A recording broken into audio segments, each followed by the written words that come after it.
Dito sa Papa Dudut Stories, ikaw ay hindi nag-iisa.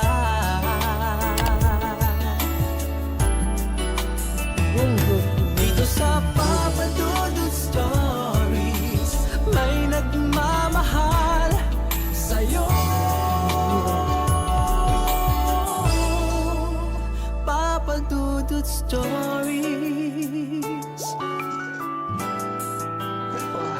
Dear Papa Dudut, sa lahat po ng mga nakatutok ngayon, huwag pong kalimutan mag-like, mag-share at mag-subscribe. Maraming salamat po sa inyong lahat.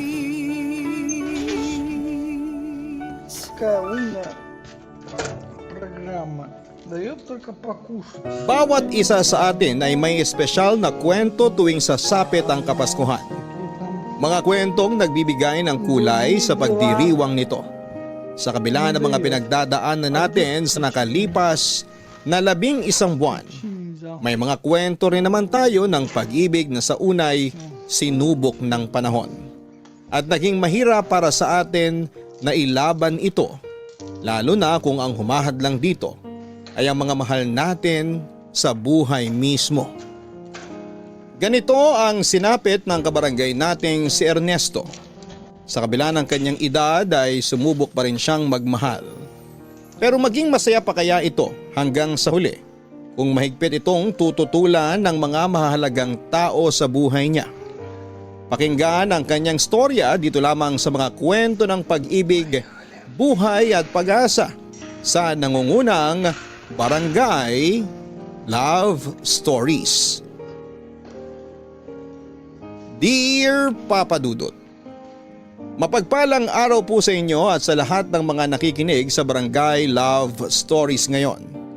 Libangan ko na po sa pwesto ko sa palengke ang pakikinig sa mga kwentong ibinabahagi ninyo. Ako po si Ernesto mula sa 2nd District ng Quezon Province.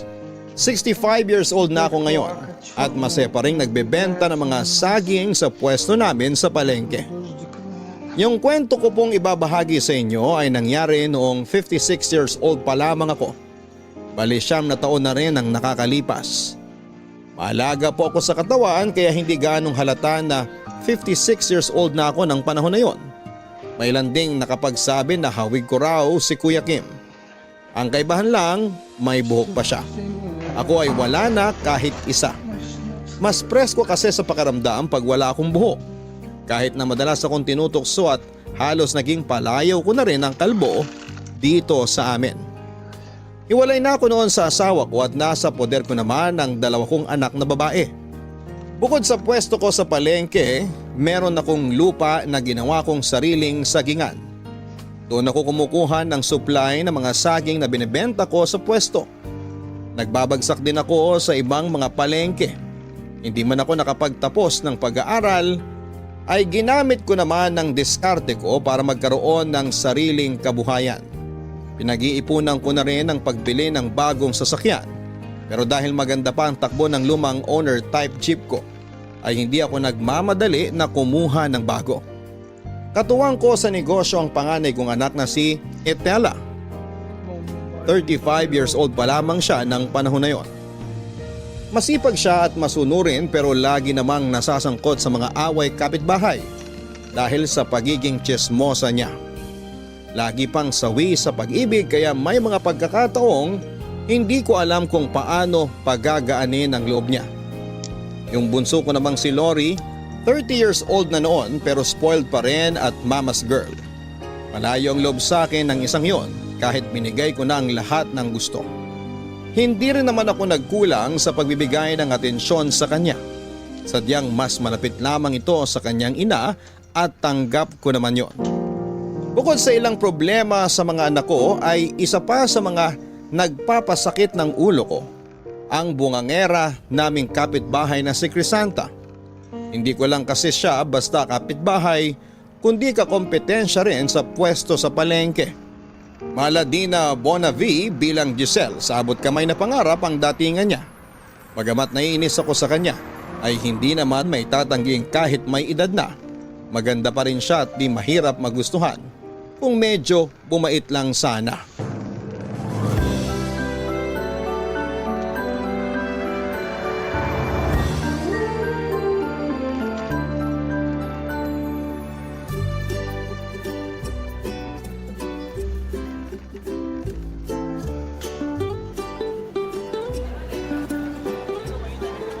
Papsi, tingnan nyo oh.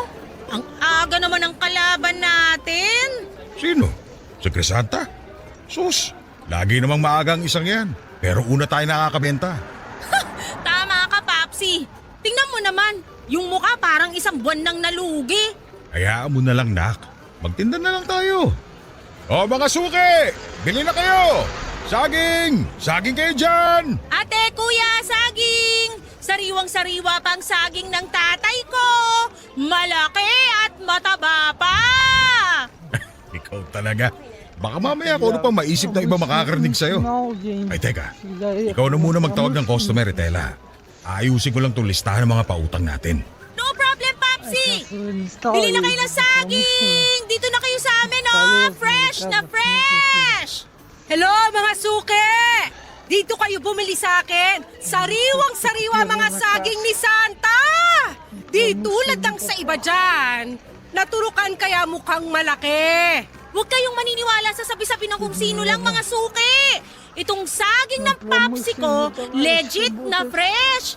Kaangkat lang kahapon. Tingnan nyo, oh. May dagta pa. Di gaya ng sa iba dyan, tuyot. Parang yung nagtitinda. Hoy, Tela! Ako ba pinariringgan mo? I may tumahol. Aso yarn? Huwag mo akong simula ng aga-aga, ha? Mga suki! Dito na kayo sa tunay na fresh sa mga saging! Di gaya sa iba dyan, kalbo na nga, singpangit pa ang mga paninda! Bigla akong inubo ah. Bakit nadamay ako? Naglilista lang ako rito. Papsi, huwag kang magpanggap dyan, wala kang ubo. Kunwari na lang, wala ka narinig. Kayo talaga. Kapag agawan ng customer, agawan lang ha. Huwag nang idadamay itong ulo ko. Ang cute kaya ng kalbo, parang baby. Hay, yan naman kasing si Crisanta, lagi na lang na-high blood sa atin. Katas yata ng ampalaya inalmusal kaya ganyan. Naku nak, hayaan mo na. Basta galingan mo na lang sa pagtatawag ng customer para makarami ka kagad ng benta. Mamaya paalis na rin ako para maningil. Di ka ba muna babawi ng tulog, Papsi? Madaling araw pa lang nagde-deliver ka na ng saging ah. Baka naman magkasakit ka na niyan. Sus, wag mo na akong alalahanin. Malakas pa ako sa 10 kalabaw. Kayang-kaya kong sarili ko. Malakas pa sa kalabaw? Baka mukhang kalabaw. Tingnan mo tong marites na to. Oy, wag kang ang nakikisapat sa usapan namin. Palibasa, wala kang anak kaya wala kang kabanding. Check! Nak, tama na. Sobra naman yata yung sinabi mo. Nakakapi ko na po kasi, Papsi. Ayos-ayos ng usap natin dito tapos bigla siyang sasabat. Di naman kinakausap. O siya, tama na yan.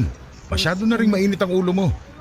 Nga pala, kailan na nga yung bayaran ng tuition fee ni Lori sa review center? Ipaalala mo sa akin, baka makakalimutan ko. Hindi pa naman nagsasabi yung kapatid mong yun pagdating sa mga bayarin. Sus, installment naman yun, Papsi. Saka wag nyo na nga masyadong inaalala yun. Palagi namang wala si Lori. Sarap buhay, pa-chill-chill lang. Lumilitaw lang kapag mahihingin sa inyo. Nako, hayaan mo na anak. Mas mahirap kung pipilitin niyang tumira doon sa poder ng nanay niya. Hindi siya mapapabuti roon. Pero Papsi, hindi naman ibig sabihin na ibibigay nyo na lahat ng gusto ni Lori. Masyado nang spoiled yun. Paranas nyo kaya sa kanyang magtinda rito para makita niya kung gaano kahirap kumita ng pera. Hayaan mo na't darating din naman ang araw na kusa niya marirealize kung gaano kahirap ang buhay kapag walang inaasahan. Pero sa ngayon, pagbibigyan ko muna siya habang hindi pa nagkakatrabaho. Daya naman, Papsi. Samantalang ako, mabubulok na lang dito sa palengke. Araw-araw saging na lang lagi itong kaharap ko. Pwede bang ibang saging naman? Nako, ikaw talaga. Napaka-berde niyang utak mo.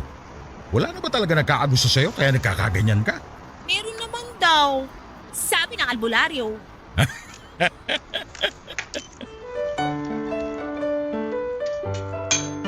Papadudot, kahit na anong gawin ko ay naging mahirap talaga para sa akin na makasundo ang kapitbahay naming si Crisanta.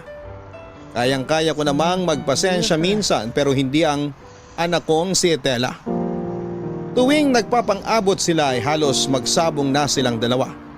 Tuwing sila naman ang anak ko ang nagkakaharap, para silang mga aso't pusa. Walang nagpapatalo. Walang nagpapasensya.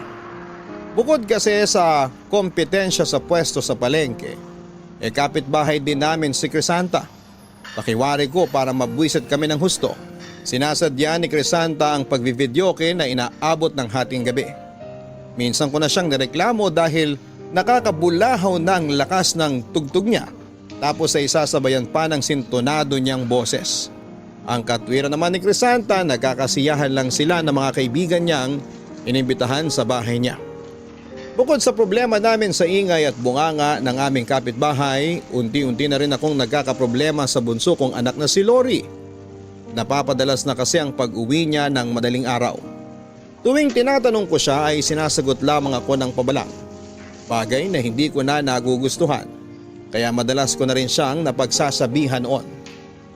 May mga pagkakataon din na naaabutan ko sila ni Itela na nag-aaway at halos magkasakitan na rin ng dahil lang sa mga simpleng bagay.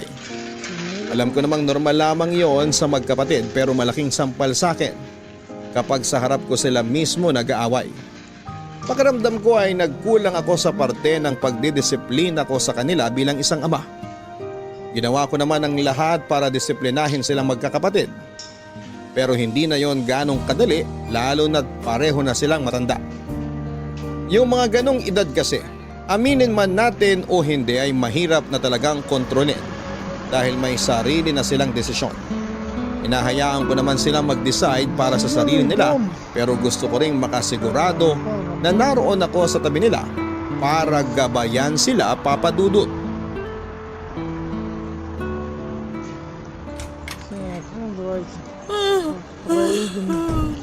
Ay, sarap matulog. Lalo na pag walang sintonadong naririnig sa paligid. Ako na naman mag-isa dito sa bahay. Aga namang umalis ni na... Ate! Nakakagulat ka! Akala ko pa naman nakalis na kayo ni tatay. Oh, bakit parang dismayado ka? Hoy, kanina pa ako rito sa sofa. Lutang ka na naman kasi kaya di mo ako agad napansin. Hati naman eh. Aga-aga nagrarap ka na naman dyan. Paano hindi? Madaling araw ka na namang umuwi. Umamin ka nga, Lori. May kinikita ka na bang boyfriend? Makatanong ka naman, te. Di na ako teenager, no? 30 na ako. Pwede na nga ako mag-asawa kung gugustuhin ko. Umuwi lang na madaling araw, ganyan na agad ang tanong mo. Yun na nga. 30 ka na pero wala ka pa ring trabaho. Ilang buwan na lang licensure exam mo na pero ni minsan, di man lang kita nakitang humawak ng libro. So kailangan ko palang ipakita lahat sa inyo. Sige, magre-review na ako. I-video ko lahat tapos gagawan ko ng documentary para sa inyo ni Popsy. Kada page ng libro ipapakita ko. Di mo kailangan maging sarcastic, Lori. Sinabi ko lang kung anong napansin ko. Pinapaalalahanan lang kita. Ayusin mo yung pagre-review mo nang makapasa ka at magkatrabaho ka na. Alam mo ate, pangit mong kabanding. Masyado kang mang-pressure. Si Popsy nga hinahayaan lang akong gawin ang gusto ko eh. Pero di mo dapat inaabuso si Popsy. Sobrang swerte mo nga kasi nagagawa mo pang mag-chill. Samantalang ako. Sino naman yun? Kung makakatuka, alam mo nasusunugan ah. Ay, ako nang magbubukas. Commercial muna sa drama mo ha.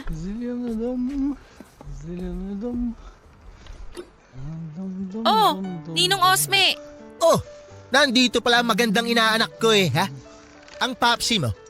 Ay, maaga pong umalis nung. Dito kayo pala. Tuloy po kayo. Salamat.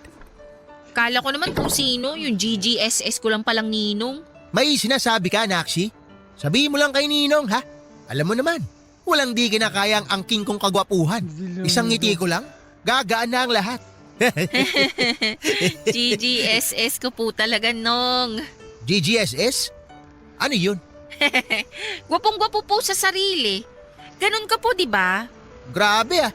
Kahit pinlastic mo na lang sana ako. Medyo pasmado yung bibig mo eh. Tsaka tito, huwag kang didikit sa may bintana ah.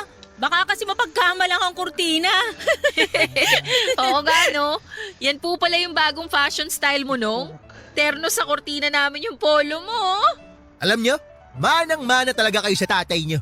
Ay, makauwi na nga lang. Diyan na kayo. Wala man lang kayong suporta. Ha? Oh, pare, anong ginagawa mo rito?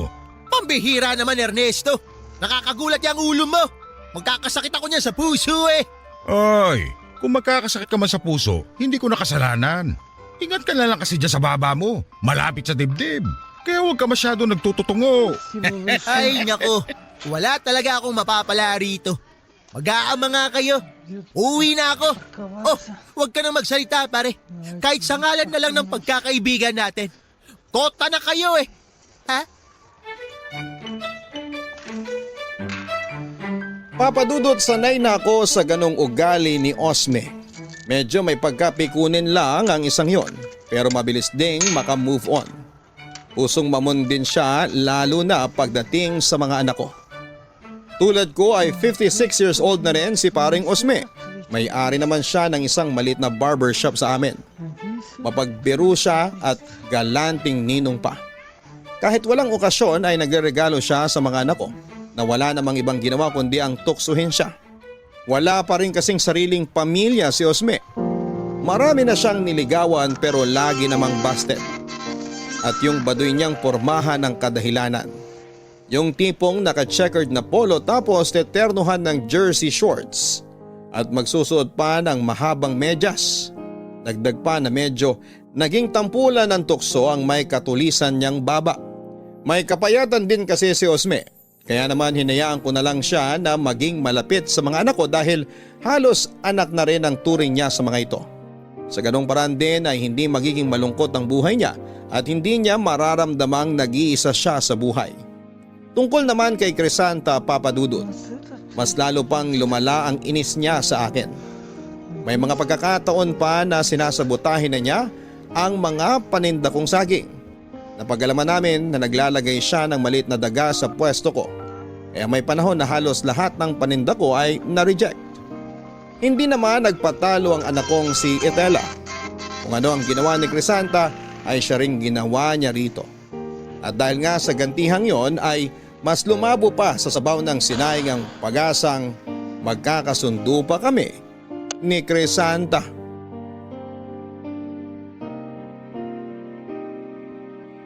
Papadudot, nung una ay nakikita ko lang si Crisanta bilang isang nakakainis na kapitbahay at kakompetensya sa palengke dahil yon sa pagiging bungangera at inggitera niya.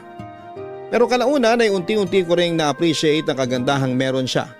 Ganon din ang pagkakaroon niya ng malambot na puso niya pagdating sa mga nangangailangan. Kahit na hindi pa niya kilala ang mga ito ng husto.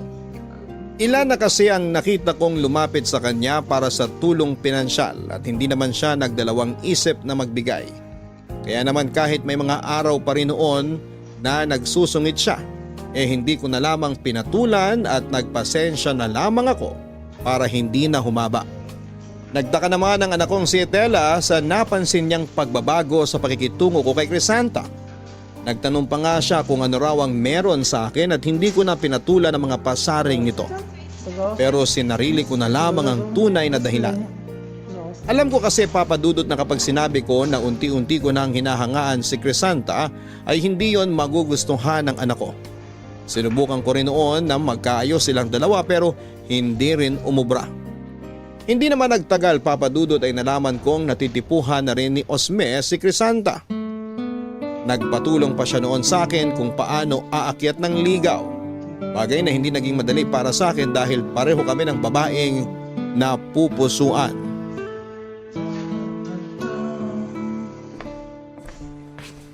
Pare, happy birthday! Shot pa tayo! Salamat pare. Baka nagugutom ka pa ha? Kain ka lang. Sa dami ng nakain ko, pare. Handa na ako magpakawala ng tear gas mamaya eh. Nako, pasa ko sa tear gas mo na yan. Dala na ako dyan eh. Yung huling beses na nautot ka pare, nag-uwi lahat ng mga bisita ko. Grabe yung pinakawala mo nun. Gumuguhit sa ilong. Maraming migraine dahil sa'yo. Pinilit mo kasi kung kumain ng marami. Sus, kunwari ka pa eh, nagpapilit ka naman.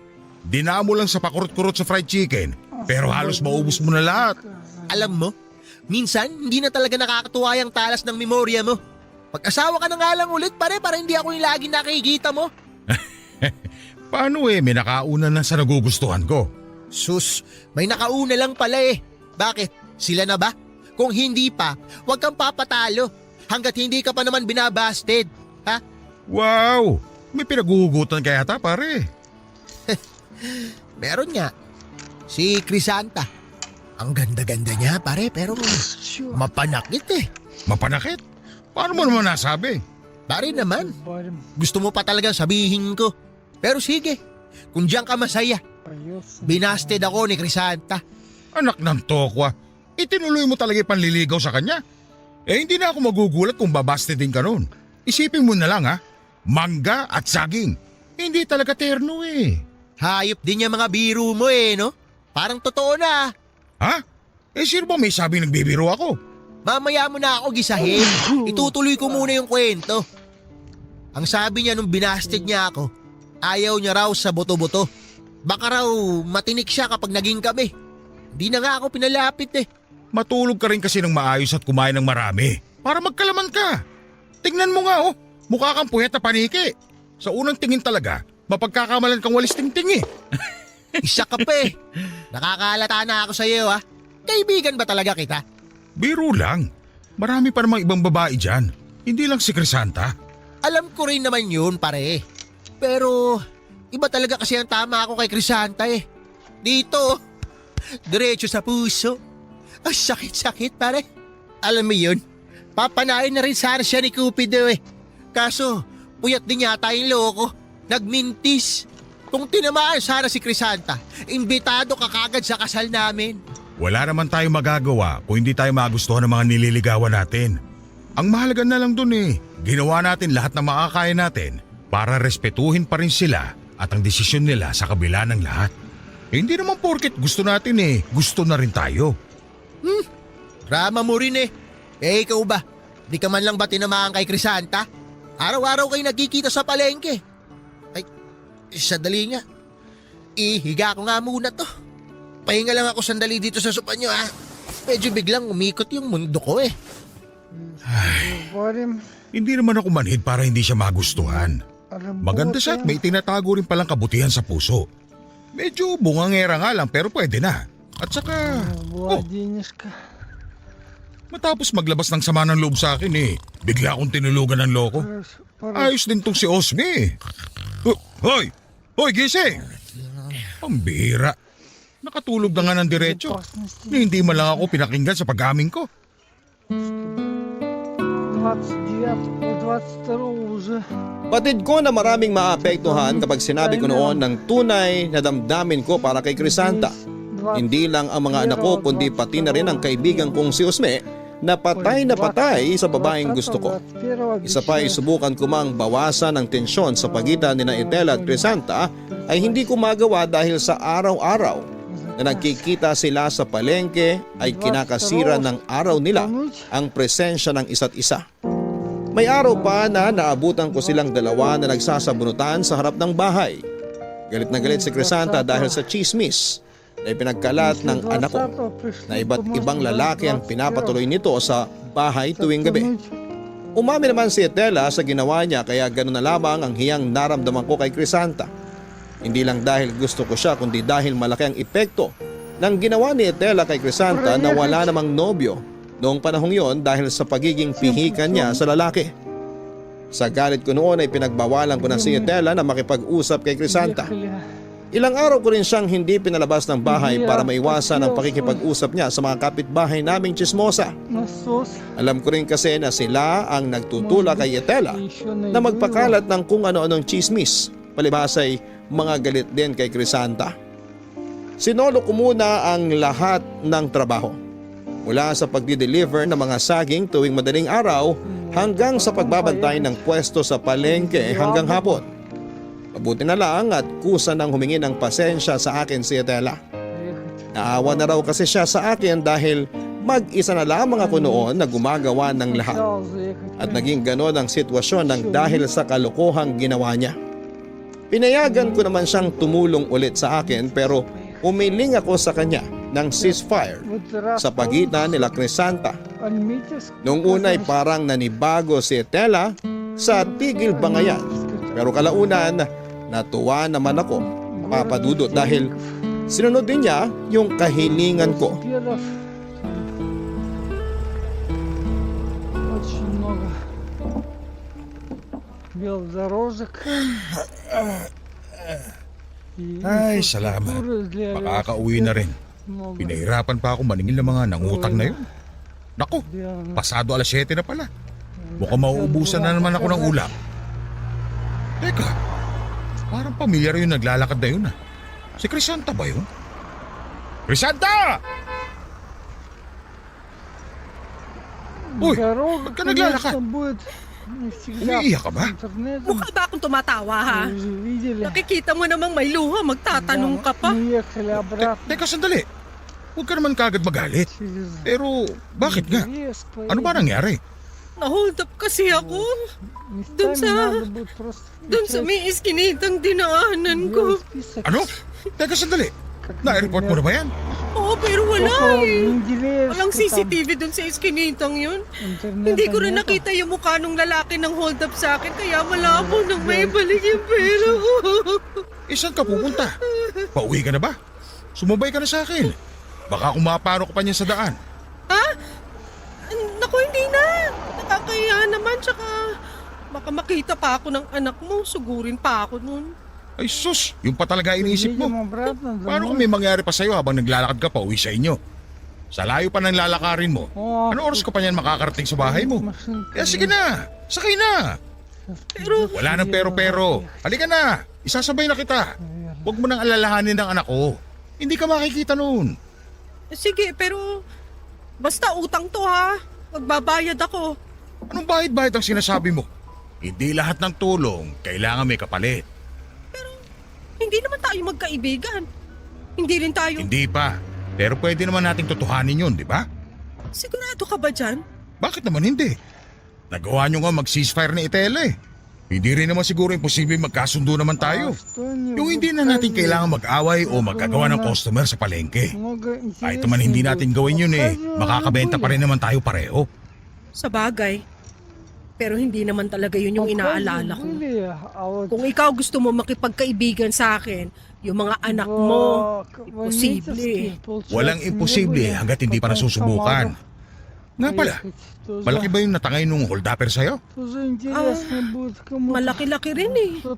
Yung buong kita ko sa maghapon tsaka yung mga bayad sa pautang ko. Ang laking lugi. Pero di bale, mababawi pa naman yun.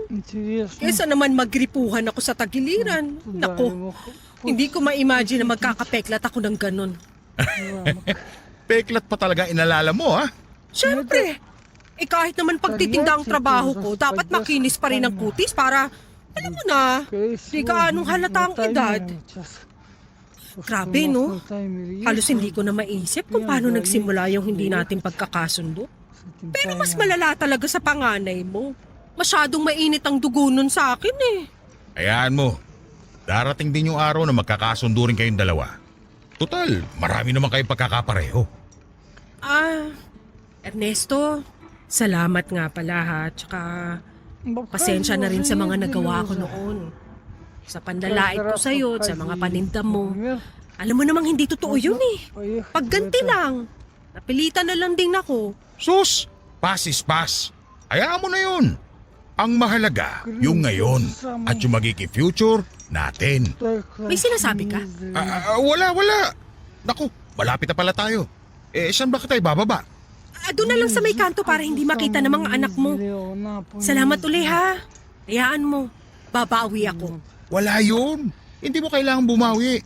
Basta kung may kailangan ka, magsabi ka lang.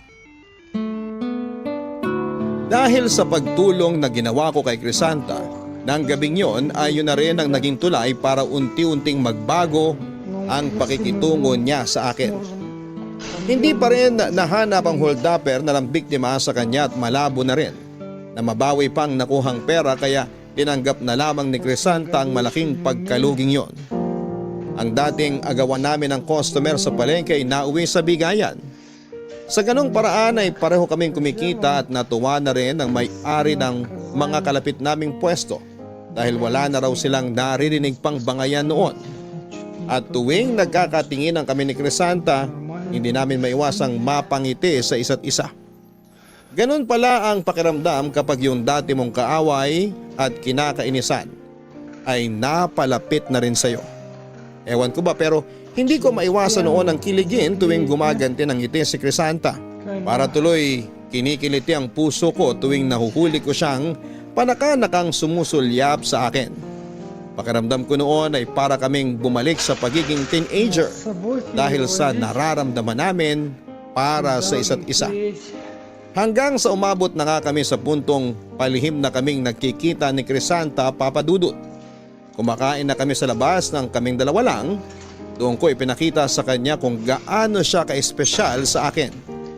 Sa tinagal-tagal na kasi ay noon lamang ako tinamaan ng ganoon sa isang babae.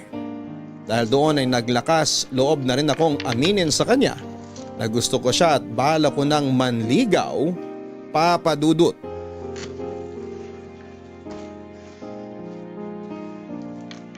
Papa Dudut, wala naman sana akong balak na inihim sa mga anak ko ang tungkol sa panliligaw ko kay Crisanta. Pero nang magkaroon kami ng pagkakataong sabay-sabay na maghapunan, nabuksan ang usapan tungkol sa muli kong pag-aasawa. Tinutokso pa nga ako ng mga anak ko noon dahil hindi raw nila lubos maisip kung paano ako nakatitiis na walang babae sa buhay ko. Matapos ang hiwalayan namin ang kanilang ina. Payag naman daw sina Itela at Lori na magkaroon ako ng bagong kinakasama basta mabait, maalaga at tanggap silang magkapatid. Ang kaso, Papa Dudut, piliin ko na lang daw ang kahit sinong babae sa mundo. Wag lang ang babaeng kinakainisan nila. At alam ko rin naman noon na si Crisanta ang tinutukoy nila.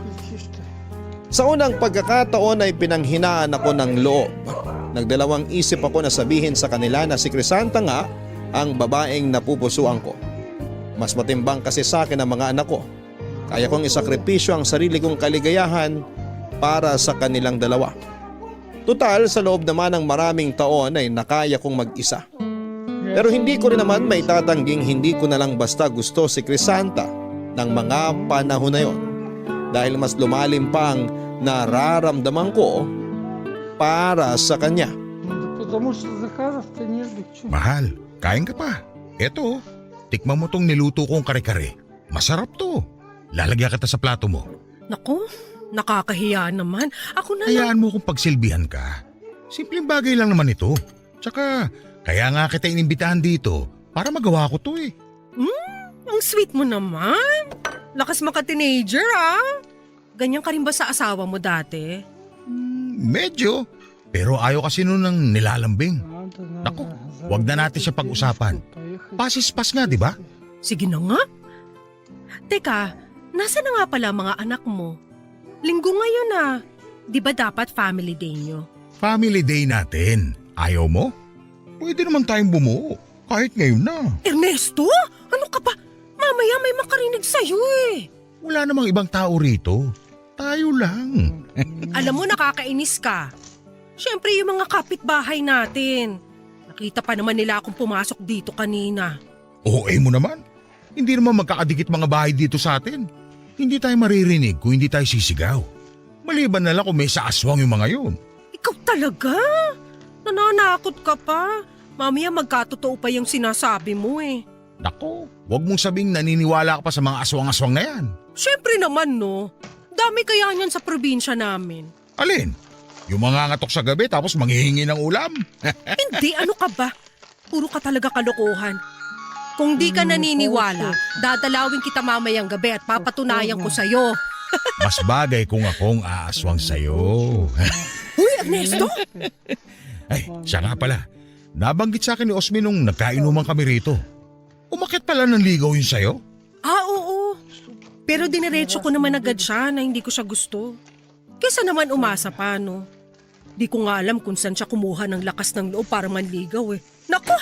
Siko pa lang ang talas na baka masugatan ako. Yan din palagi namin tukso sa kanya. Buti na nga lang hindi napipikon. Pero minsan, nagdadrama rin yung isang yun. Ayun nga. Medyo nakonsensya rin naman ako sa ginawa kong pambabasted sa kanya. Pero mas mabuti na rin naman yun kaysa umasa pa siya sa wala. Papsi, I'm back! Aba, may bisita pala tayo.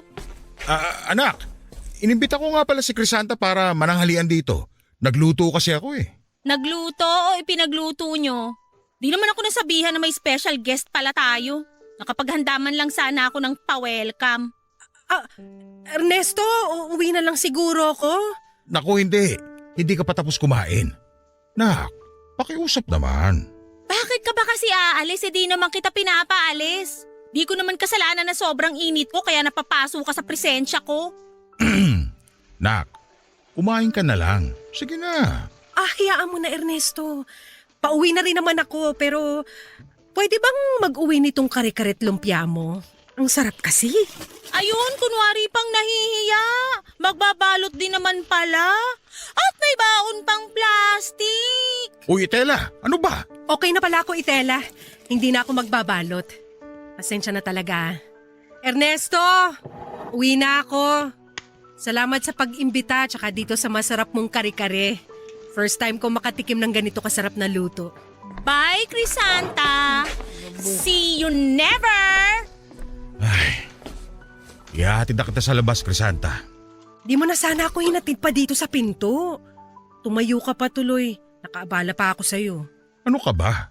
Ako nga ang dapat na mahiya sa inasal ng anak ko. Kaya pasensya ka na talaga, ha?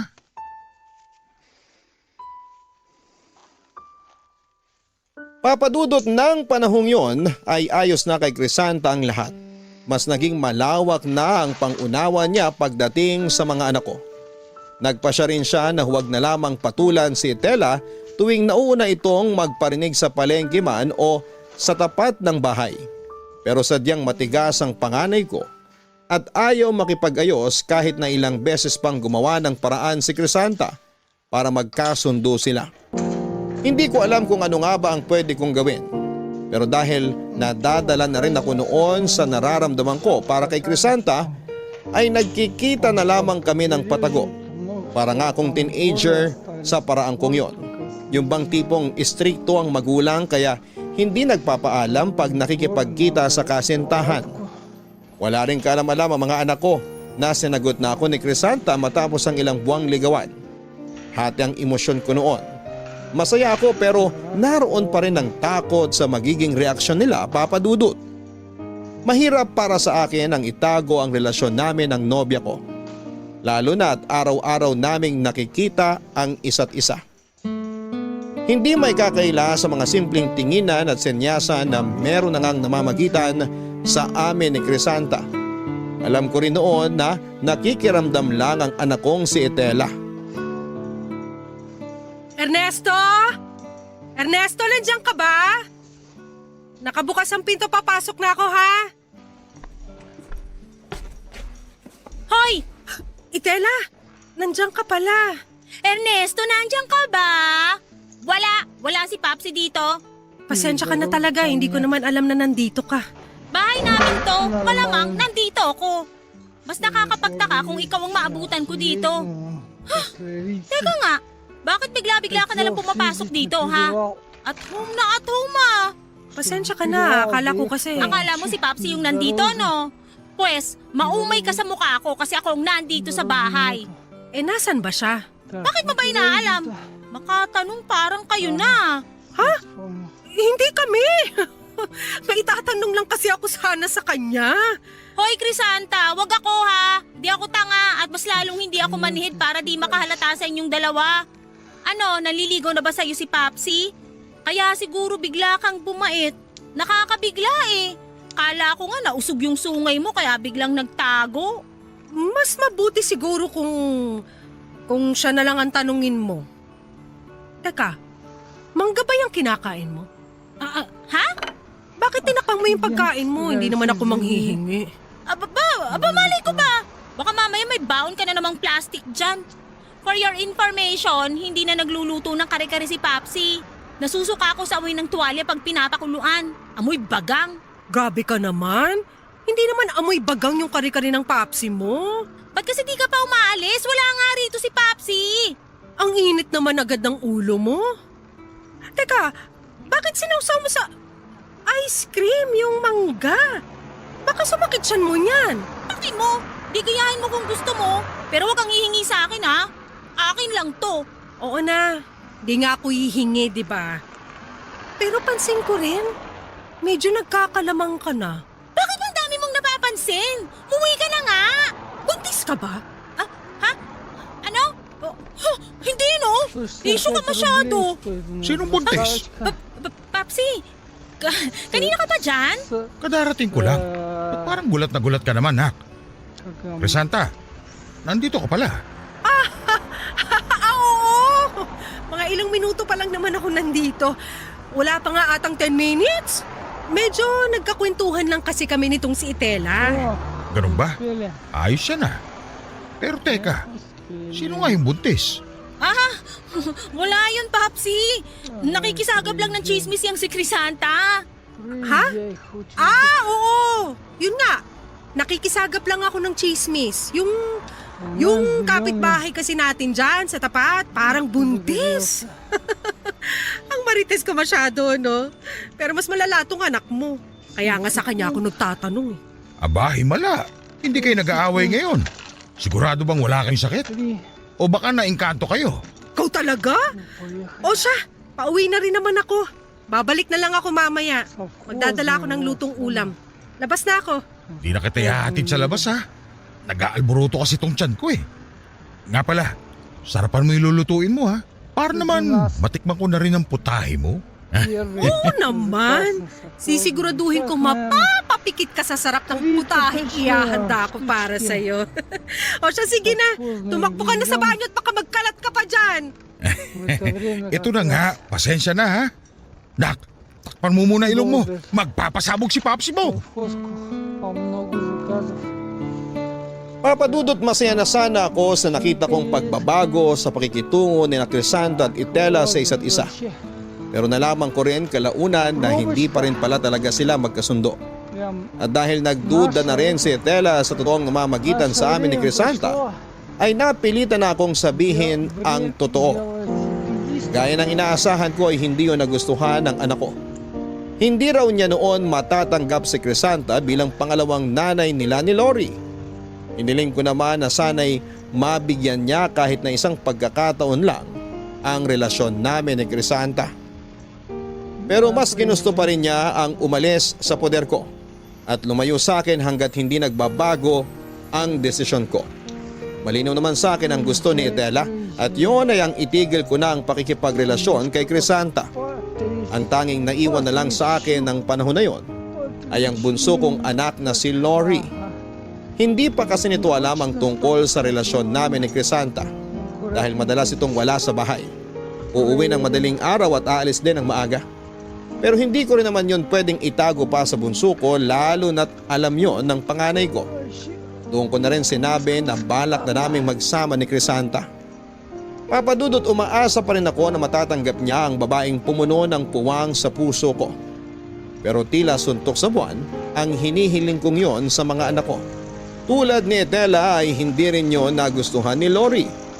Umaasa pa rin kasi ito na magkakabalikan pa rin kami ng nanay nila. Papadudot ng mga oras na yon, kung kailan naman sumapit na ang Disyembre, saka pa ako naiwan ng mga anak ko na mag-isa sa bahay. Hindi yon naging madali sa akin dahil nasanay ako na tuwing umuuwi sa bahay ay naroon ang mga anak ko. Kaya naman nanibago ako sa matinding katahimikang sumasalubong sa akin. Halos hindi ko na rin magawang magluto ng sarili kong pagkain dahil nalulungkot lamang ako kapag nakikita ko ang mga bakanting upuan sa hapagkainan kung saan kami madalas na nagbabanding ng mag-aama. Yun ang unang beses na naranasan kong mag-isa ng matagal sa bahay ko.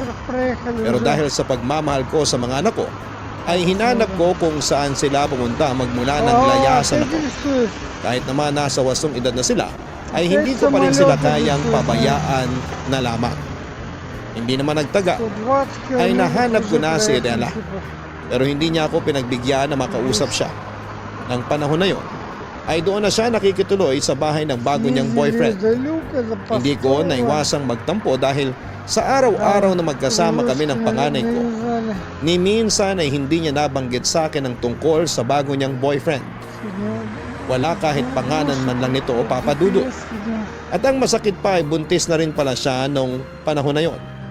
Nasubaybayan ko naman si Itela hanggang sa paglaki kaya natitiyak ko na magiging mabuti siyang ina. Alam ko rin na may kakayahan na siyang buhayin ang magiging anak nila ng nobyo niya. Si Lori naman ay mas piniling makisiksik sa nanay ng panahon na yon na may bagong asawa na. Halos madurog ang puso ko sa pag-iwan sa akin ng mga anak ko. Nalungkot ako, Papa Dudut. At sinisisi ko na lamang ang sarili ko sa paglayo sa akin ng mga anak ko. Naisip ko noon na sana pala ay hindi ko na lamang inuna ang pansarili kong kaligayahan. Salamat sa pagpunta mo rito. Hindi ko na kasi alam ang gagawin ko. Ilang linggo na rin silang wala. Nandyan lang naman sa tabi yung bahay ko. Kahit sigawan mo lang ako makakapunta agad ako rito. Yung mga anak ko kaya? Pupunta kaya sila? Bigyan mo lang sila ng oras, Ernesto. Maiintindihan ka rin nila. Hindi man ngayon, pero malay mo, bukas o sa makalawa. Sila pa mismo pupunta rito para makita ka. Sana nga. Pero sa sitwasyon nila ngayon, mukhang okay naman sila eh. Parang hindi na nila ako kailangan. Alam mo, hindi yan totoo. Hindi naman porke nagkaroon lang kayo ng di pagkakaunawaan hindi ka na nila kailangan. Mahal ka ng mga anak mo. Sure ako ron. Crisanta, 56 na ako. Masama talaga sigurong tingnan kung mag-aasawa pa ulit ako sa ganitong edad. Baka iniisip nila na ang tanda ko na para pumasok ulit sa relasyon. Ano ka ba? Katawan mo lang naman ang tumatanda, hindi ang puso mo. Wala sa edad kung sakaling magmamahal ka ulit. Kahit 100 years old ka pa, kung talagang tinamaan ka, tinamaan ka. Pero ang kapalit naman pagkasira ng relasyon ko sa mga anak ko. Crisanta, ilang taon din ako hindi sumubok magmahal ulit. Kasi nga, lagi ko silang iniisip. Hindi ba pwedeng ako naman ngayon? May bisita ka yata. Ako na magbubukas. Wala namang ibang pupunta rito maliban sa isang tao. Sino naman yun? Makikita mo na lang. Mukhang alam ko na rin ang ipinunta niya. Sinasabi ko na nga ba Oh, ano na naman ang kailangan mo, Osme? Wala ka na naman siguro makakain sa bahay mo, no? Sama naman agad ng bungad mo sa akin, pare. Di ba pwedeng na-miss lang kita? Ha? Sinong niloko mo? Wala akong niluto ngayon. Sa ibang araw ka na lang makikain. Di mo man lang ba ako papapasukin, pre? Grabe ka na talaga sa... Pare, bakit siya nandito? Si Crisanta? May pinag-uusapan lang kami.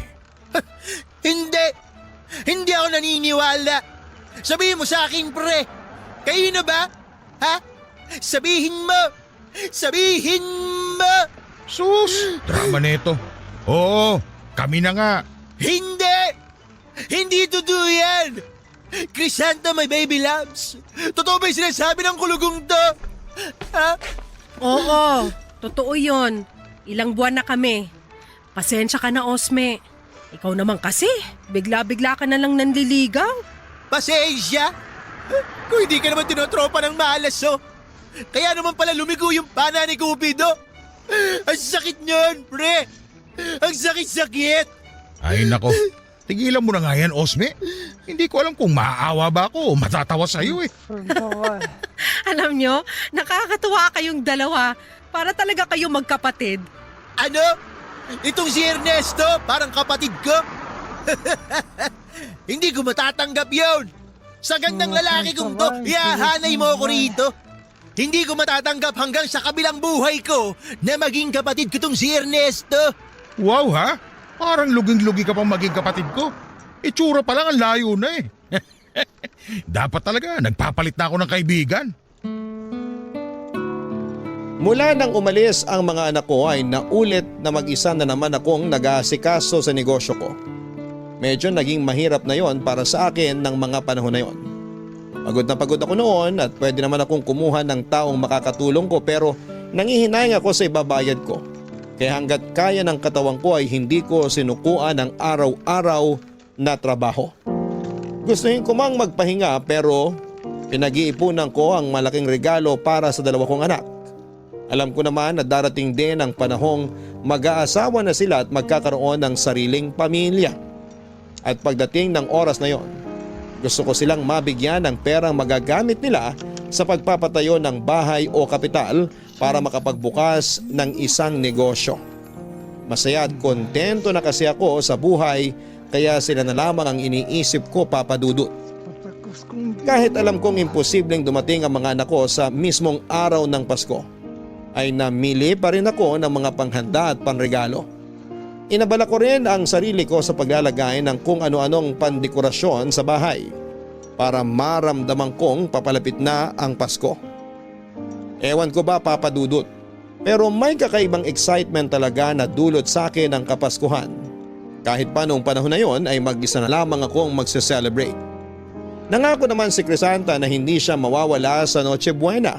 Total ay pareho lang naman kaming mag-isa. Napagkasunduan na lamang namin na magkasama kaming magdiwang ng Pasko.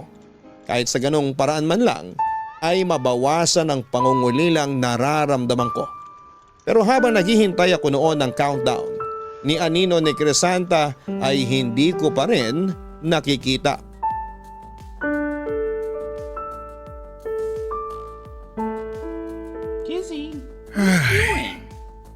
Ay, nako Ernesto. Ilang minuto na lang at magpapasko na. Pero mag-isa ka pa rin. Nasaan na kaya siya? Nandiyan na yata siya. Ay, salamat naman. Merry Christmas, pre! Crisanta! Osme! Akala ko! Gulat ka, no? Kala mo siguro, si Crisanta lang ang pupunta rito. Siyempre, alam ko na nagluto ka, pre. Kaya di pwedeng palampasin ko na lang ang pagkakataon na makakain ako rito. Sus, kahit hindi mo naman sabihin matagal ko nang alam na pagkain lang lagi ang pakay mo rito. O siya, tuloy kayo. Hindi ko na isasara tong pinto. Pasko naman. Naganda nga pala ako. Marami akong niluto kahit na... Okay, yeah, it's all Ops, leather on bawal leather. malungkot, pre. And then just, Kaya nga kami sumugod dito no eh. ribbit. Huwag ka nang malungkot dyan. Baka malungkot yan bunbunan mo, sayang. Kinis pa naman. This is all Mahal, black. ang totoo niyan, hindi lang kami ang makakasama mo ngayon para magdiwang ng Pasko. May mga inimbitahan pa kasi kami. Para sana mas masaya. Okay lang ba? Oo naman. Kahit sino naman welcome dito sa bahay ko. Pero sino ba yung mga inimbita nyo? Parang wala naman ako nakitang kasama nyo kanina, mahal. Sa harapan ko pa talaga kayo nagtawagan yan, ha? Kung di ba naman kayo mapanakit Pasalamat kay Ernesto. Pasko ngayon. Kaya sige na, magpapaubaya na ako. Tsaka handa mo na yung sarili mo. Eto na yung surpresang sinasabi namin sa'yo. Pasok! Papsi! Mga anak, dumating kayo. Pasok, pasok. Marami ako hinanda pagkain dito. Sakto, niluto ko yung mga paborito nyo. Papsi, gusto muna naming mag-sorry sa'yo sa pangiiwan namin ni Lori. Totoo po, Papsi. Sorry kung naging selfish kami. Hindi man lang namin naisip na ang tagal mo na rin nagsasakripisyo para sa amin. Tapos, ipinagkait pa namin sa'yo yung pagkakataong maging masaya ulit. Lori, anak, halika nga rito. Pinapayak mo naman kagad si Papsi mo Huwag mo nang isipin yun ha. Ang mahalaga, nandito ka. Kayo ng ate mo. Ang gusto ko lang malaman kung naging maayos ka ba nung wala ka rito. Kung naging masaya ka ba, kwentuhan mo ako ha. Uy, Papsi, pansinin mo rin kaya ako. Ikaw talaga, pwede ba namang hindi ko pansinin ng masipag kong anak? Alam mo, kung ano man yung sasabihin mo, ayos na yun anak. Hindi mo kailangang humingi ng tawad dahil naiintindihan kita. Basta, ang mahalaga, nandito kayo at sama-sama tayo ngayong Pasko. Ano ba yan? Nahiiyak ako sa inyong mag-aama. Ako nga rin ha? Tutulo na sana yung uhog ko pero na-distract ako sa ulo ni Ernesto Tumapat pa talaga sa ilaw.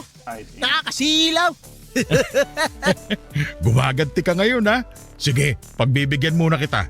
Tutal magka-countdown na. Eto na. 10, 9, 8, 7, 6, 5, 4, 3, 2, 1. Merry Christmas! Merry Christmas sa inyong lahat! Oh, picture na! Uy, dito ako sa tabi ni Papsi. Teka, ako naman sa kabila. Oy, syempre, sama ako sa picture-picture na yan, ha? Oh, ito na! Tingin sa camera! Say Merry Christmas! Merry Christmas!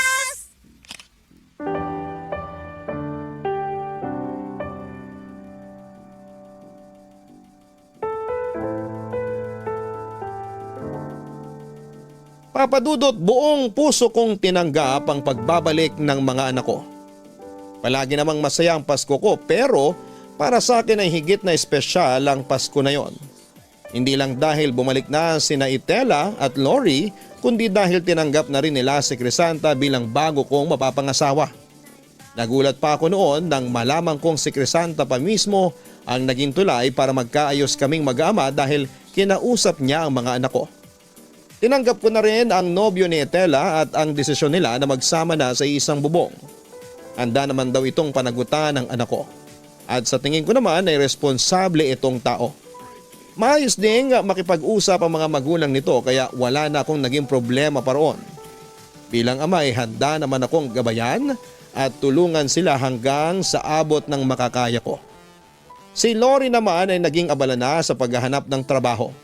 Hindi na siya nagpumilit pang bumalik sa bahay ng nanay niya dahil hindi raw naging maganda ang trato sa kanya ng napangasawa nito. Maganda naman ang pasok ng bagong taong yon sa buhay ng bunso ko dahil agad siyang natanggap sa inaplayan niyang trabaho.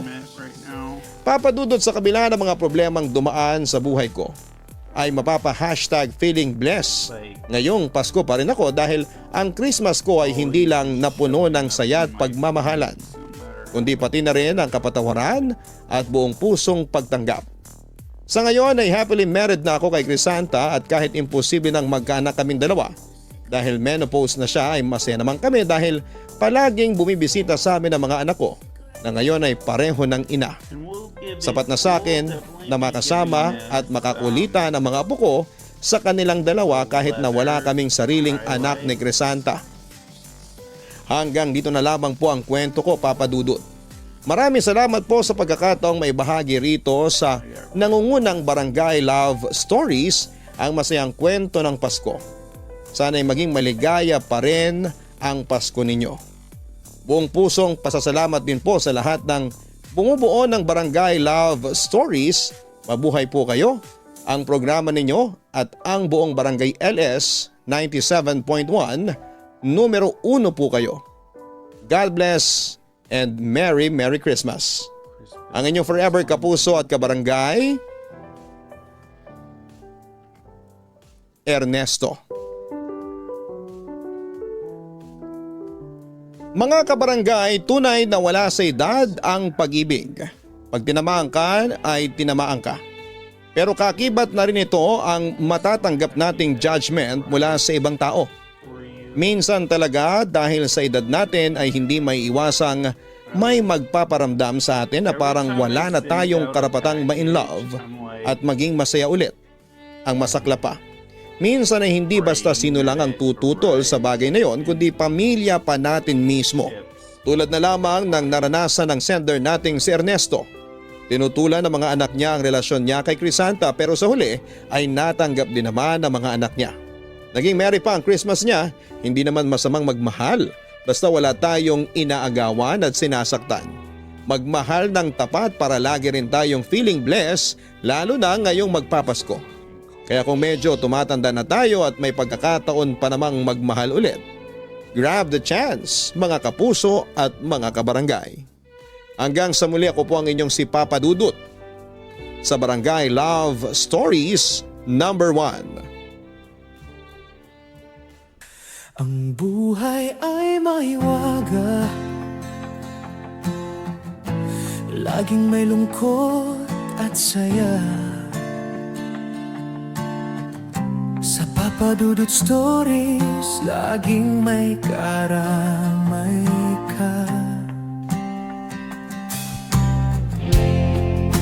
Mga problemang kaibigan, dito ay pakikinggan ka. Sa Papa Dudut Stories, kami ay iyong kasama. Dito sa Papa Dudut Stories, ikaw ay hindi nag-iisa.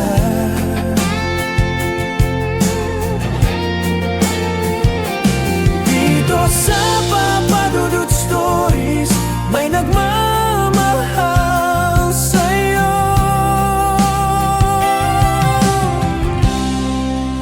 Papa Dudut. Papadudod Stories. Papadudod Stories. Papadudod Stories.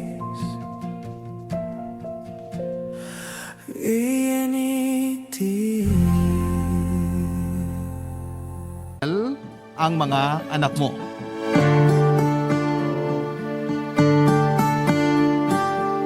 Dear Papa Dudut, ang pagiging magulang na yata ang pinakamagandang regalo ng Diyos sa akin.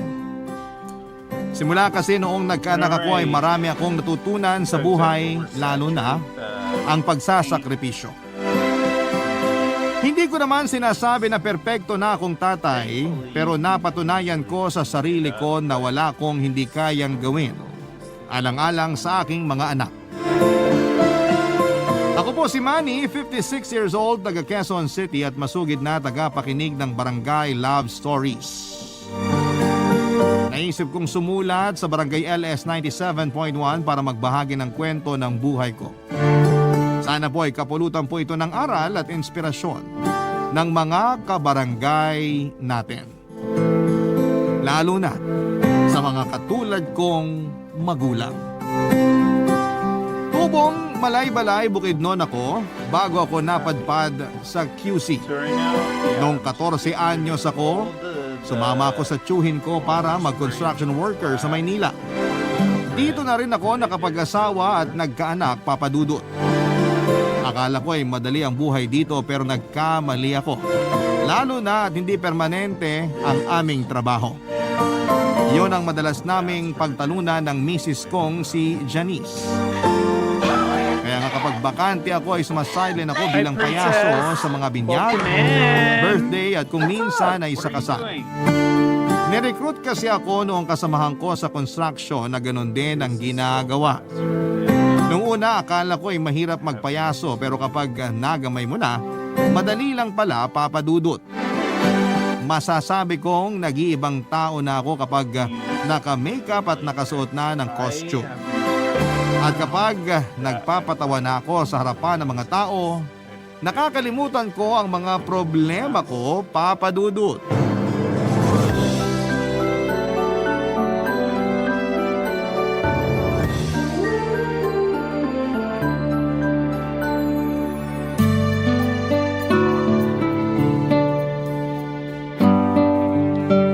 The girl from drama video? Yes. No. Teka, paubos na pala tong nilalagay ko sa muka. Kailangan kong bumili ng bago kasi may show ako sa susunod na linggo. Ano na naman yung nadidinig ko na bibilihin mo, Manny? Ikaw pala, mahal. Yung nilalagay ko sa muka. Kasi may show ako next week. Naimbitahan ako dun sa binyag ng anak ng kasamahan ko sa construction. Magkano naman ibabayad nila sa'yo dyan? Kasi mahal eh. Tungkol sa bagay na yon, Huwag mo sabihin na libre na naman yung pupuntahan mo. mag-aabot na lang daw ng ulo ng lechon yung kaibigan ko pambayad. Bigay daw ng tsuhin niya yun pandagdag handa nila. Medyo kinapos kasi sila sa budget. Hindi na isama yung para sa payaso. Ulo ng lechon? Ano namang gagawin natin doon? Pwede nating ulamin yun ng ilang araw. Alam mo namang hindi ako mahilig sa lechon. Tsaka bakit ka pumayag? Hindi ko na natanggihan eh. Tapos kinuha na rin niya akong ninong ng anak niya. Sabi ko yun na lang regalo ko. Ay, naku naman! Hayaan mo na, minsan lang naman. Anong minsan? Nung nakaraang nagpayaso ka, hindi ka rin binayaran. Umuwi ka pa ritong gutom na gutom kasi naubusan ka ng pagkain dun sa birthday na pinuntahan mo. Nagsorry naman yung kumare natin, mahal. Tsaka kinabukasan, inabutan naman niya ako ng mga inani nilang papaya at kamatis. Ayos na rin kasi naigulay natin, di ba?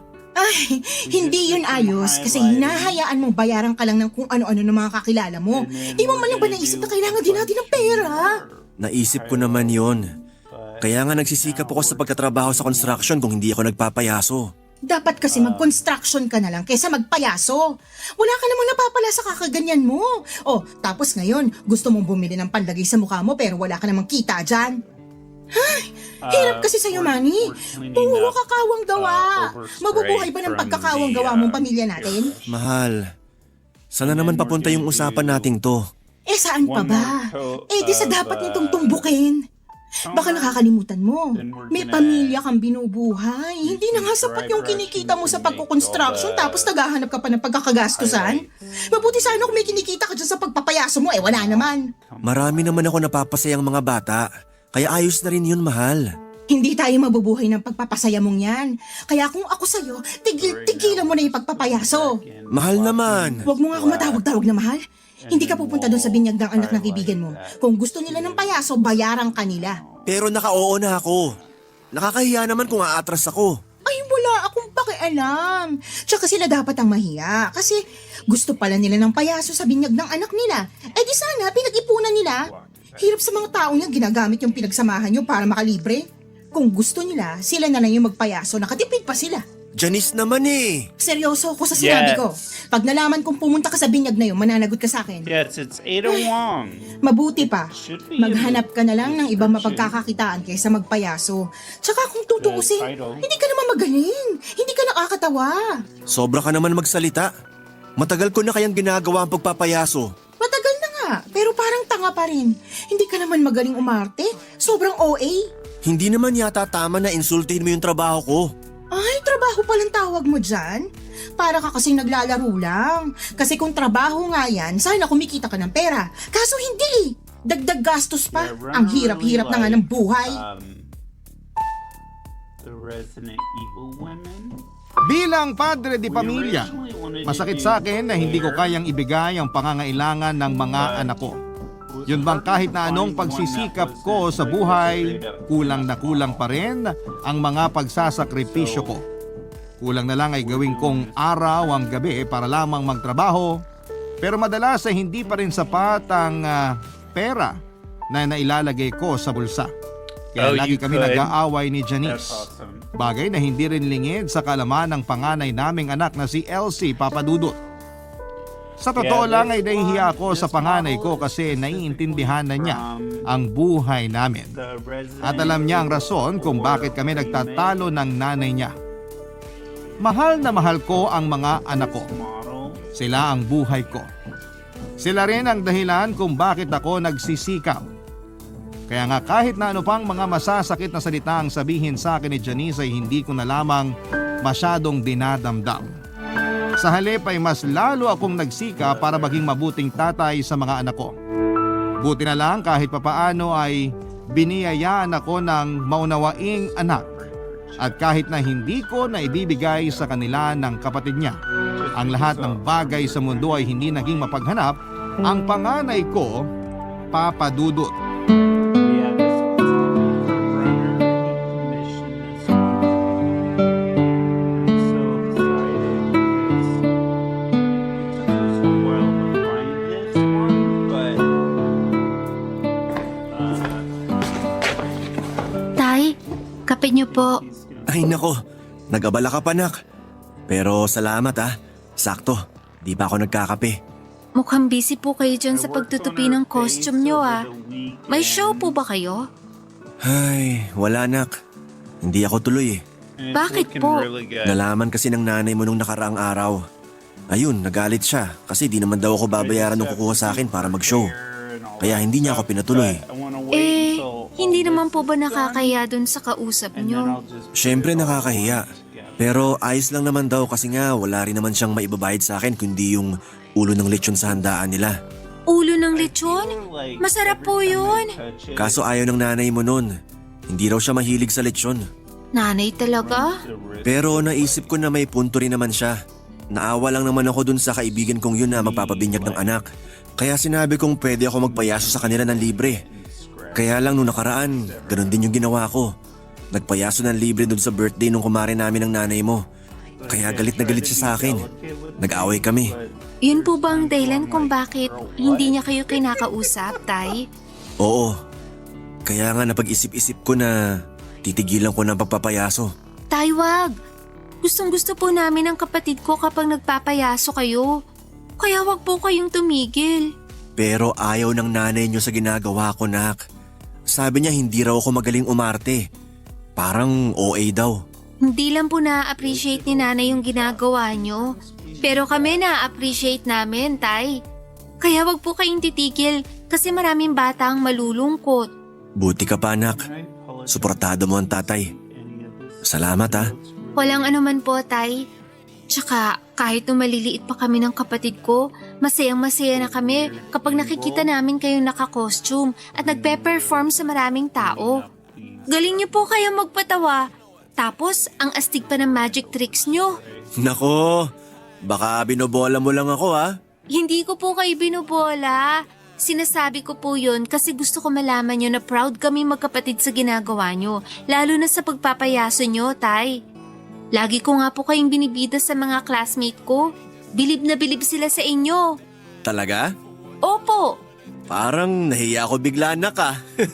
Huwag po kayong mahiya, Tay. Maniwala po kayo sa sinasabi ko. Yung sinabi ni Nanay, hayaan nyo na lang po yun. Ikilala nyo naman si Nanay eh. Laging mainitin ang ulo, lalo kapag walang pera. Yun nga eh. Minsan, ang hirap pasayahin ng nanay nyo. Pakiramdam ko tuloy ang laki ng pagkukulang ko sa pamilya natin bilang haligi ng tahanan. Hindi po totoo yan. Kasi nakikita ko po na nagsisikap kayo. Dala-dalawa nga pong trabaho nyo eh. Tsaka hindi nyo po kami pinapabayaan. Kaya para sa amin, kayo po ang the best tatay. Salamat, Nak. Gumaan ang loob ko sa mga sinabi mo. Hayaan mo, gagalingan ko pa ang mga ginagawa ko para lalo kayo maging proud sa akin. At magsisikap ako ng husto para sa pamilya natin.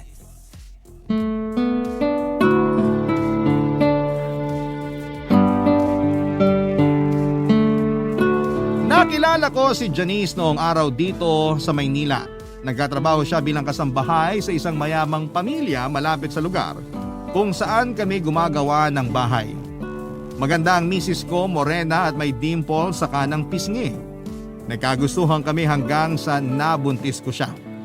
Kaya lang ay pinali siya ng amo niya sa pinapasukan niya noong nalaman ng relasyon namin, Papa Dudut. Walang kamag-anak sa Maynila si Janice dahil tulad ko ay probinsyana rin siya. Taga-Aklan ng pamilya niya at doon na kami nag-decide na magsama at sa tulong ng tiyuhin ko ay nakahanap kami ng murang mauupahan kung saan ay doon na rin pinanganak si Elsie. Parehong malapit sa akin ang dalawa kong anak na babae, Papa Dudut. Pero mas close lang talaga sa akin si Elsie. Bukod doon ay matalino rin ang panganay namin ni Janice. Masipag siyang mag-aral at pangarap niyang maging negosyante balang araw. Lagi niyang sinasabi sa akin na gusto niya akong matayuan ng negosyo para hindi na ako mamasukan sa construction. Kasi raw ay nakakapagod doon at lagi pa akong bilad sa araw. Kahit na lalaki ako ay hindi ko napigilang maiyak noong sabihin niya sa akin yon, Papa Dudut. At bilang tatay ay pinangako ko sa sarili ko na pagtatapusin ko ng pag-aaral ang mga anak ko para matupad ang mga pangarap nila sa buhay nila, Papa Dudut. Bilang isang ama ay gagawin ko ang lahat para sa mga minamahal kong anak, Papa Dudut. Barangay Love Stories. Barangay Love Stories.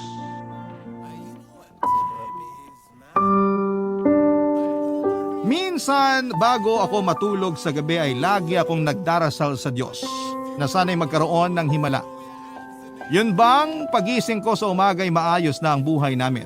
Pero imposible namang mangyari yon dahil lahat ng umaasenso sa buhay ay masipag at nagsisikap.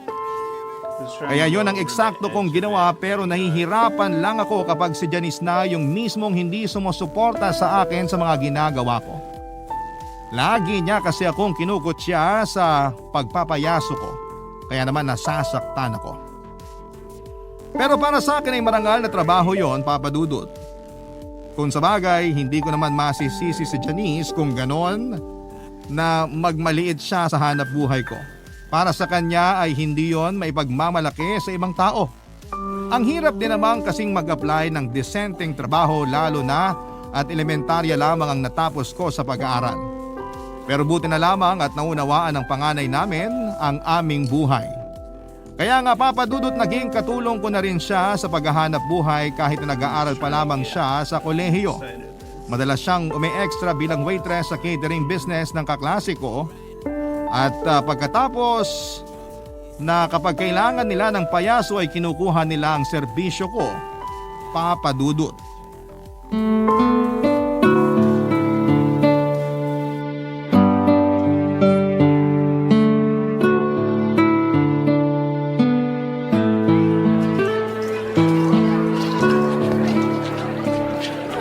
Tay, kain muna kayo.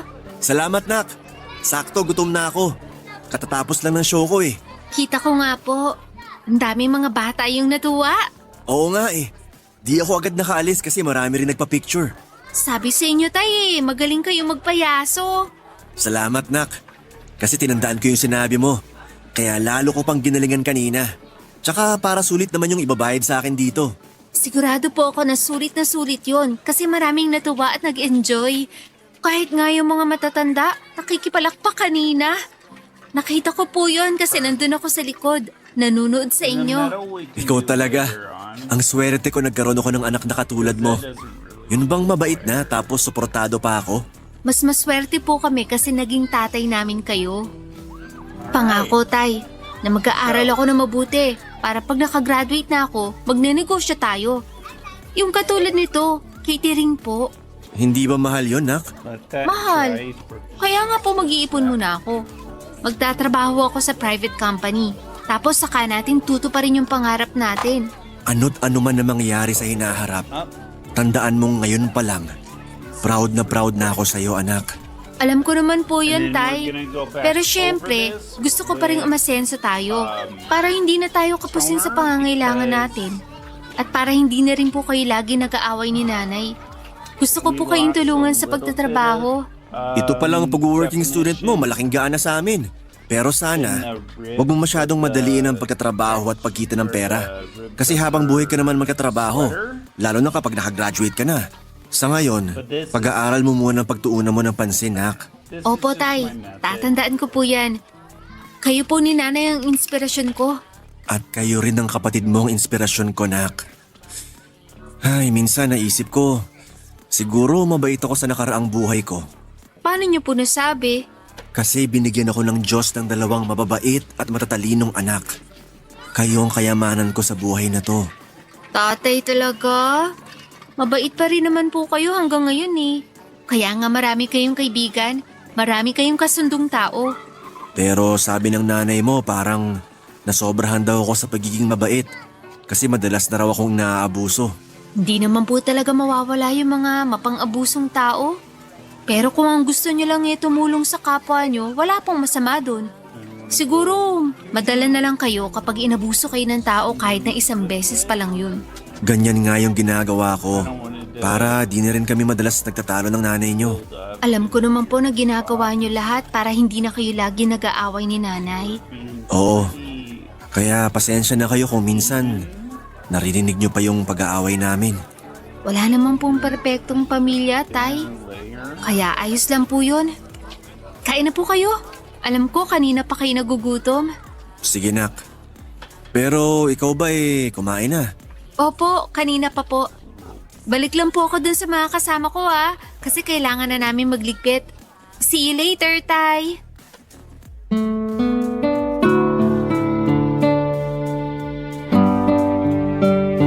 Aminin ko na gumaan yung nararamdaman ko ng oras na yon matapos naming mag-usap ni Elsie at masaya ako na meron akong anak na katulad niya. Sabi nga nila higit pa sa anumang yaman sa mundo ang pagkakaroon ng mabuting mga anak kaya araw-araw kong pinagpapasalamat sa Diyos na binigyan niya ako ng pribilehiyo na maging isang ama. Simula noon ay naging magkatulong kami ni Elsie sa paghahanap buhay para sa aming pamilya. May mga pagkakataon na hindi na siya humihingi sa akin ng baon dahil may kinikita naman siya kahit papaano mula sa pagsasideline niya, Papa Dudut. Kaya lang kung gaano kaayos ang relasyon ko sa mga anak ko ay siya namang magulo sa amin ng misis kong si Janice. Bukod kasi sa lagi naming pagtatalo dahil hindi daw sapat ang perang inuuwi ko sa bahay namin, nahuli ko siyang may ka-text na lalaki sa cellphone, Papa Dudut. Yun ang dahilan kung bakit hindi na niya naaalagaan ang bunso naming anak kaya madalas siyong nagkakasakit. Katuwiran sa akin ng misis ko ay nagsasawa na raw siya sa buhay namin kaya gusto na niya kaming iwanan, Papa Dudut.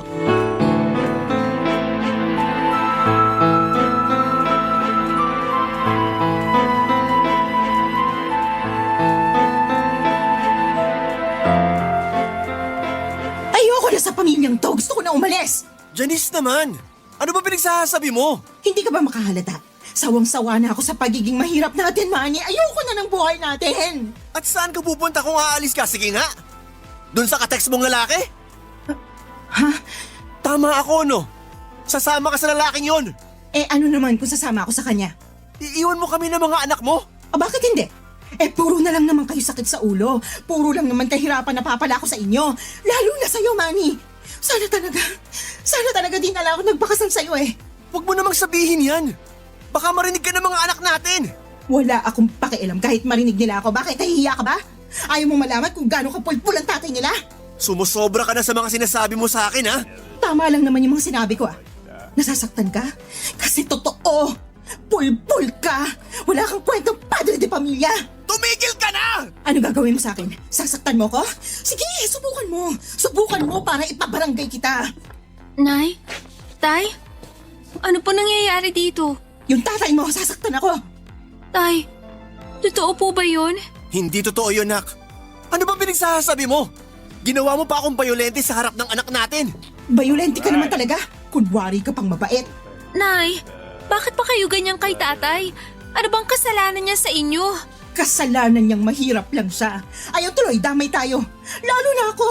Kaya ayoko na dyan sa tatay mo eh. Iiwan ko na kayo. Nay, nasisiraan na ba kayo ng ulo? Eh sira ulo na ako, sira ulo. Mahiya nga po kayo. Gusto niyo kaming iwanan kasi hindi maibigay ni tatay ang luho niyo? Hindi niya naman po tayo pinababayaan ah. Hindi nga. Pero kulang na kulang yung perang binibigay niya. Masyado lang po kayo mapaghanap, Nay. Hindi kayo marunong makontento. Anong sinabi mo? Bawiin mo yun, Elsie. Hindi ko po babawiin yon kasi totoo naman yung sinabi ko. Bakit? Masama na ba maghangad ng magandang buhay? Hindi po. Pero maaatin niyo ba talaga kaming iwanan para sa magandang buhay na sinasabi niyo? At gaano kayo kasigurado na magiging maganda nga ang buhay niyo? Ano ibig mo sabihin? Kasi baka makarma kayo sa gagawin niyo sa pamilya niyo. Ngayon, kung ayaw niyo pa rin magpaawat, bahala na po kayo. Hindi naman namin kayo mapipigilan eh. Matanda na kayo. Elsie, tama na yan. Janice, huwag mo kaming iwanan ng mga anak mo. Nakikiusap ako sa'yo. Kahit alang-alang sa mga anak natin. Do you have extra?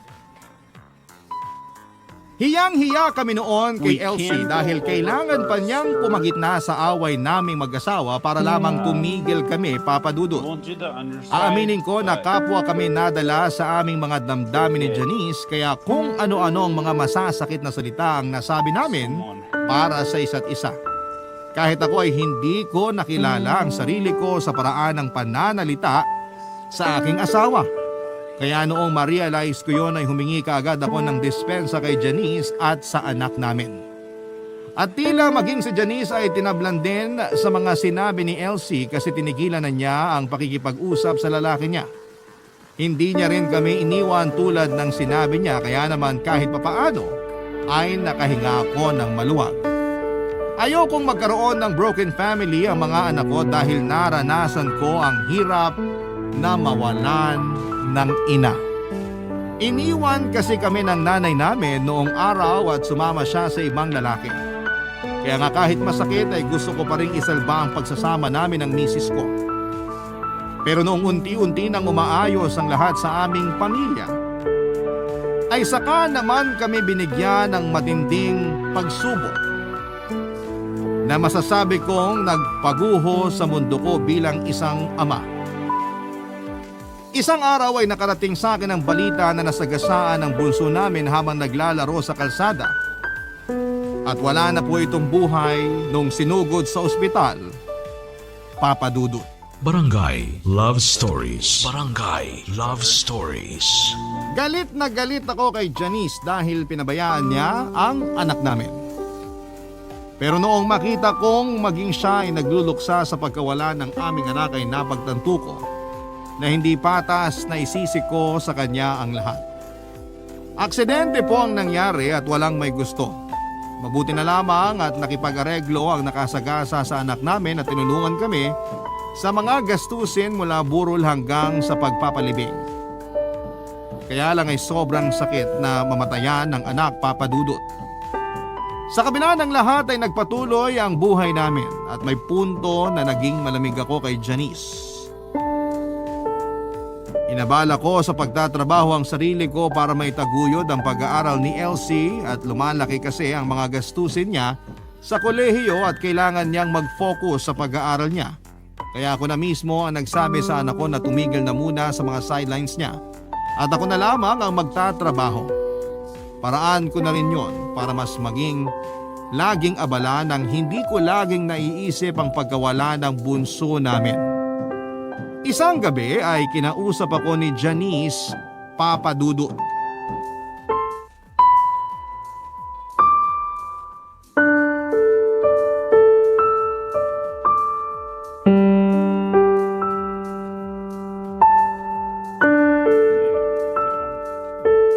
Get a little baby. Manny, umiinom ka na naman. Bakit? Alright. Aawayin mo na naman ako? Hindi naman sa ganun, pero nag-aalala lang kasi ako sa'yo.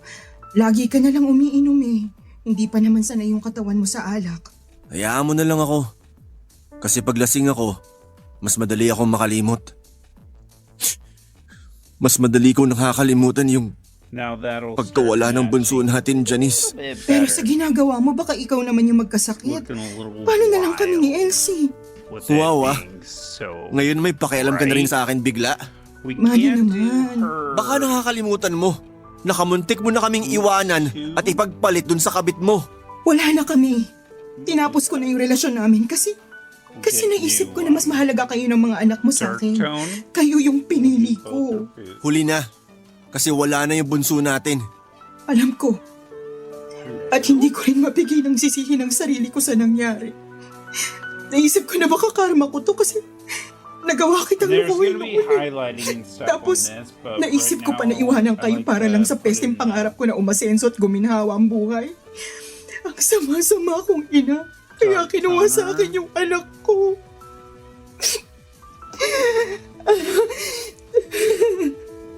Manny, patawarin mo ko. Patawarin mo ko. Ano ba yung ginagawa mo? Bakit ka lumuluhod? Kasi ang laki-laki ng kasalanan ko sa inyo. Lalo na sa iyo. Hindi ko tinapod yung pangako natin sa harap ng Diyos na magsasama sa hirap at ginawa. Masyado akong naging mahina at nagpadala sa tukso. Tumayo ka na nga dyan. Halika, maupo ka sa tabi ko. Sana ako na lang yung nawala imbis yung bunso natin. Huwag mong sabihin yan. Kailangan ka pa namin ni Elsie. Hindi pwedeng pati ikaw mawala rin. Pero pakiramdam ko wala akong kwentang ina. Ay, wala namang perpektong magulang. Kahit ako, pakiramdam ko, wala rin akong kwentang ama. Kasi hindi ko kayo maiahon sa kahirapan. Pero laging pinapaintindi sa akin ng mga anak mo, lalo na si Elsie, na hindi masamang maging mahirap basta nagsusumikap. Kaya nga kahit paano, gumagaan yung loob ko. At mas lalo akong nagiging porsigido sa trabaho. Nakikita ko naman yung pagsisikap mo para sa pamilya natin eh. Pero naging makasarili ako. Hindi ko inisip yung hirap mo kasi mareklamo ako asawa. Imbes na tulungan at suportahan kami, naliit kita. Pati na rin yung mga trabaho mo na kung tutuusin marangal at disente. Oo, aaminin ko na nasasaktan ako pag nakakarinig ako ng hindi magagandang salita galing sa'yo. Pero hindi ko na yun masyadong iniisip. Kasi kung magpapaapekto ako doon, baka lalo lang akong panghinaan. Tsaka nakaraan na yun eh. Ang mahalaga yung ngayon. Yun bang magkakasama tayo? Pangako, babawi ako. Gagawin ko lahat para maging mabuting asawa sa'yo at nanay kay Elsie. Patawarin niyo lang ako. Hindi naman kami galit sa'yo. Hindi ka rin namin sinisisi sa pagkawala ng bunso natin. Aksidente ang nangyari. Walang may gusto nun. Siguro sa ngayon masakit pa rin at mahirap tanggapin kaya ganito yung nararamdaman ko. Pero alam ko na darating yung araw na matatanggap ko rin. Natin. Tama ka. Lagi ko ang pinagdarasal sa Diyos na sana tulungan niya ako na maging mabuting tao para maalagaan ko kayo ni Elsie. Ayoko na ulit mawala ng mahal sa buhay. Ganon din yung nararamdaman ko. Hindi kita kayang mawala. Kaya matagal na kitang pinatawad. There we go. Alright. Mahal ko si Janice. Siya pa rin ang babaeng pinakasalan ko noon sa huwes at nanay ng mga anak ko. Kaya nga kahit nagkasala siya sa akin at masama ang loob ko sa kanya, ipinatawad ko pa rin ang misis ko. Hindi ako yung tao na kayang magtanim ng galit para sa mga mahal ko sa buhay. Kaya kahit na mahirap ay nagtiwala akong muli sa asawa ko at nakikita ko naman na nagbabagong buhay siya at hindi na siya yung katulad ng dati na mareklamo at mapaghanap ng mga bagay na wala sa amin. Nagtitiis na rin siya at tinutulungan ako sa pagtataguyod sa aming pamilya. Kaya naman masaya na rin ako, Papa Dudut. Hindi nga nagtagal ay natupad ang matagal ko ng pangarap sa buhay. At yon ay noong nagtapos sa kolehiyo si Elsie.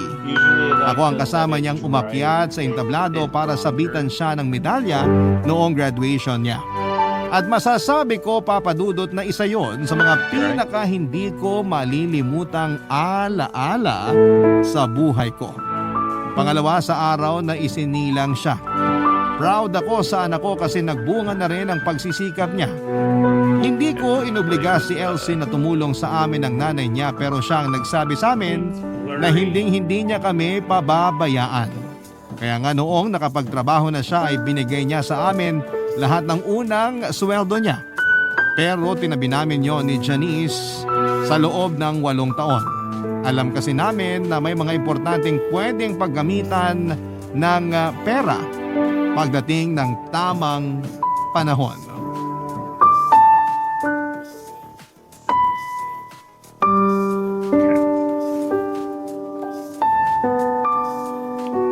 Now let's start getting into the magic. Ano pong lasa? Masarap po ba? Oo, masarap. Grabe, husay mo na magluto, nak. Siyempre, mana po ako sa inyo eh. Napapansin ko, dumadami yung mga putahe na kaya mong lutuin ah. Siguro mag-aasawa ka na no? Grabe si tatay. Mag-aasawa na agad? Bakit? Hindi ba? Tagal nyo na rin ng boyfriend mo, di ba? Opo, pero hindi pa po kami magpapakasal. Ayos lang naman sa amin kung gusto mo nang lumagay sa tahimik, nak. Kaya na namin ng tatay mo yung mga sarili namin. Tama ang nanay mo. Tsaka boto kami dun sa boyfriend mong yun. Mabait, magalang, at nakikita namin na mahal ka. Salamat po, tay. Pero hindi pa nga po kami magpapakasal. Ni hindi pa nga namin naisip yon. Bata pa po kami. Bata pa ba yung 26? Opo. Tsaka marami pa po akong pangarap na gustong tuparin, Nay. Isa na po dun yung negosyong gusto kong itayo para sa pamilya natin. Tay, tandaan niyo pa po ba yun? Negosyo? Opo. Yung gustong-gusto kong negosyo na pinag-usapan natin noon. Yung catering service? Opo. Matagal ko na po yung pinag-iipunan. Suportado din po ako ng boyfriend ko sa plano kong yon. Pero nak, hindi ba yun mahirap? Baka kasi marami kang gastos eh. Opo, pero desidido na po ako, Nay. Tsaka pwede naman tayo mag-umpisa sa maliit hanggang sa lumaki na yung negosyo natin eh. Kaya lang baka mahirapan po ako kung ako lang. Kaya nga po gusto kong hingin ng tulong nyo para sa family business nating to. Aba, ayun lang ba? Walang kaso sa akin, tutulong ako. Ikaw ba, mahal? Tinatanong pa ba yan? Siyempre tutulong din ako. Pero paano po yung trabaho nyo sa construction? Tungkol doon, nag-usap na kami ng nanay mo. Magre-resign na ako. Talaga po, Tay? Oo. Alam ko naman na matagal mo na akong gustong umalis doon. Ako lang yung makulit kasi ayoko na ikaw lang yung nagkatrabaho sa pamilya natin. Ayoko na suluhin mo yung mga gastusin sa bahay natin. Pero pinaintindi sa akin ng nanay mo na pwede pa naman akong gumawa ng ibang trabaho na hindi naapektuhan yung kalusugan ko. Mabuti naman po nakinig din kayo kay nanay. Ang tagal ko rin bago yan nakumbinse. Ewan ko ba naman sa tatay mo? Mabuti sana kung hindi hinihika. Wala naman yung sakit niyang yun dati. Tumatanda na kasi ako, mahal. Tapos mabigat na rin yung trabaho namin doon kaya ayun, humina na katawan ko. Ayoko naman magkatotoo yung minsang pinanakot ng nanay mo sa akin na baka magkasakit ako ng malala kasi hindi ako nakinig sa kanya. Hoy, hindi yun panakot. O sige na, hindi na. Masaya ako, Tay. Kasi hindi na ako mag-aalala sa inyo na baka mapano kayo kapag nandun kayo sa site. Pero maninibago ako kasi sanay sa trabaho tong katawan ko eh. Marami naman tayong pwedeng gawin dito sa bahay. Maraming kukumpunihin dyan, oh. Sa bagay, medyo marami na ring sira ang bahay natin. Nung nakaraan ngang umulan may tumulo dun sa bandang kusina. Konting ingat naman, Manny. Nag-iingat naman. Kaya nga ayusin ko na yung tumutulo dun sa kisame. Basta, Tay, tulungan niyo po ako sa plano kong negosyo, ah. Kasi kapag pumatok yon, pwede na tayong makaipon para makabili ng bahay na masasabi nating atin talaga. Oo naman, nak. Maaasahan mo kami dyan ng nanay mo. Idinagdag namin ang perang inipon namin mula sa mga sweldong ibinigay sa amin noon ni LC Papadudut. Labis po yung ikinagulat ng anak namin kasi hindi niya akalain na may tinabi kami mula sa mga perang ibinigay niya. Naging sapat po ang halagang yon kasama na yung inipon niya para masimulan namin ang pangarap naming catering business. Nung una ay nagsimula lamang kami sa mga paluto, kami ng asawa ko ang naging punong abala sa mga pa-order na yon hanggang sa tuluyan na ring nag-resign sa trabaho niya si LC pagkalipas ng 2 taon. Doon na po niya kami tinulungan ng nanay niya. Unti-unti pong lumaki ang negosyo naming nag-umpisa sa maliit, kaya naman masaya kami. Bagaman may mga panahong humihina ang kita namin lalo na noong pandemic ay hindi po kami sumuko. Hindi nagtagal ay nalagpasan namin ang mga pagsubok na yon kaya mas lalong umunlad at pinagpala ang munti naming negosyo. Yun din po ang dahilan kung bakit nakapagpundar na kami ng sariling bahay at sasakyan. Malayo na kami sa dati naming pamumuhay na isang kahig at isang tuka. Pero hindi pa rin po namin nakakalimutan ang magpakumbaba. Hanggang dito na lamang ang sulat ko, Papa Dudut. Maraming salamat po kung sakaling mapili po ninyong i-area ang Barangay LS. Ang buhay ay maiwaga, laging may lungkot at saya. Sa Papa Dudut Stories, laging may karamay ka. Mga problemang kaibigan, dito ay pakikinggan ka. Sa Papa Dudut Stories, kami ay iyong kasama. Dito sa Papa Dudut Stories, ikaw ay hindi nag-iisa.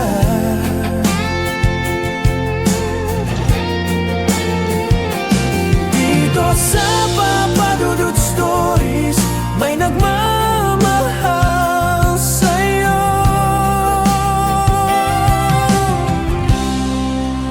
Papa Dudut Stories, Papa Dudut Stories, Papa Dudut Stories.